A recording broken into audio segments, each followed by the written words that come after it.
Between April and October 2024, JSO narcotics detectives, assisted by JSO SWAT operators and patrol officers and FBI agents, served several search warrants in the Kidnight area.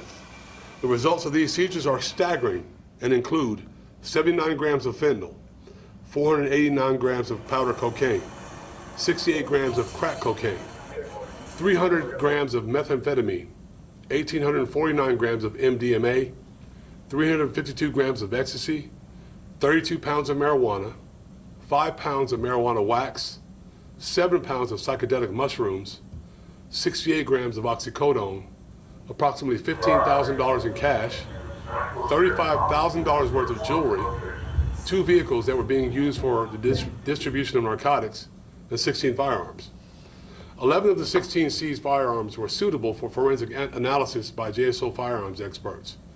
One of the seized handguns was fitted with an illegal gun switch, which rendered it fully automatic or a fully automatic machine gun.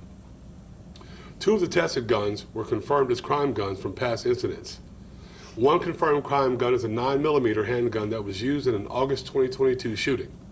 No one was injured during the shooting, but multiple vehicles were shot during that incident.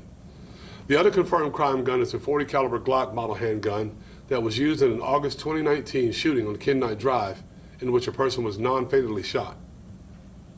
Crime guns and violence are woven into the fabric of the illegal narcotics trade, whether they are drugs or they're crime guns. And crime guns are repeatedly used by violent criminals and traded on the street. This agency will continue to locate and dismantle drug operations in Jacksonville.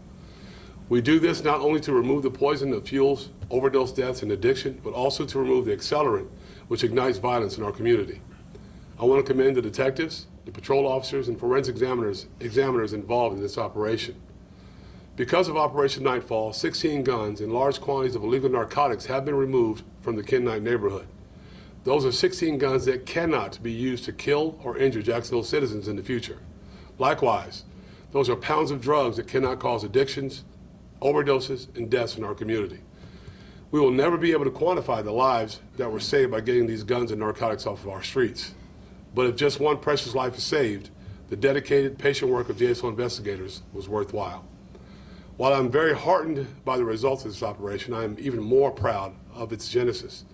Operation Nightfall evidences that when a concerned citizen shares information about neighborhood crime with law enforcement, even anonymously, police can and will take decisive steps to stamp out illegal activity that destroys the quality of life for law-abiding citizens. So in closing, I want to publicly thank that engaged citizen, Jacksonville citizen who spoke up. The citizen's complaint spearheaded the outcomes that I am sharing today. Communication between the public and the police is at the heart of community policing. We simply cannot do the important work that we do in law enforcement without the involvement of the public that we serve. So at this time, I'll be happy to answer any questions that I can. Hey, Janice. Sheriff Waters, good afternoon. Specifically with the guns, are there any other investigations where these guns are potentially tied to any other crimes in the county? As it stands right now, no. Was this all in one, like drug home, or was it, looking at the video, looks like maybe there are multiple different sort of, There were several search warrants served, so some of this stuff came from different locations, but all during the same operation. Go ahead, Eric. So just to clarify, all the different homes, all the different guns, all the different drugs, these were all tied in, all these people were working together? That's what it One sounds like. organization? That's what it sounds like, yes, sir.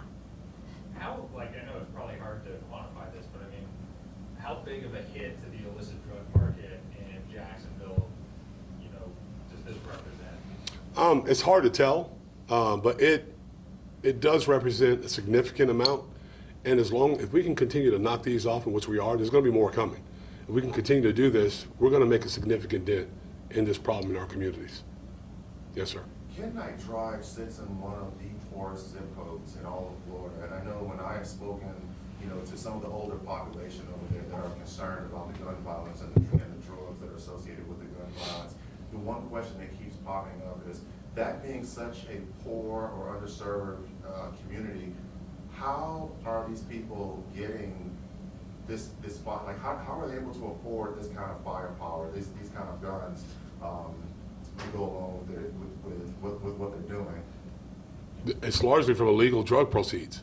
I mean, when you're selling drugs, you use the drug money to buy guns, to buy vehicles and things to help expand your business. So I would say that that's pretty easy to figure out. That's the way they do it. I guess what I'm asking is there someone supplying them, is there a supplier of guns in that community? I mean, because surely, I mean, I don't know if all of those were stolen. I don't know if you said if all were stolen or if they were legally purchased, but, you know, when I see that amount of firepower, I think the first thing I ask is, who's supplying that community, a very poor community, who is supplying that community with that amount of guns and firepower? I don't think anybody's supplying them. I think they're going out looking for them, buying them themselves. I mean, I don't think there's this mass supply of firearms that are out there that wherever they can get a hold of a gun, they're going to get it. Whether it's stolen from a vehicle that's left unlocked, or whether it's bought off the street. I mean, they're getting them from somewhere. But I don't know that there's a supplier of firearms like you would see in a movie someplace, Eric, to be honest with you. It's just they get the opportunity, they look for it, and they go find them. And sometimes they even buy them legally, because not everyone is a convicted felon. Do these arrests kind of represent like the takedown of an entire, drug selling operation, or are there additional leads that could come out of this that, maybe are currently still being investigated? Is there more to come, I guess? So we never stopped looking, right? But this is one major operation that we were working, but we're never going to stop looking. And if there's something that spins off from this, naturally we're going to go for it. Because, like I said, we're going to continue to work this problem.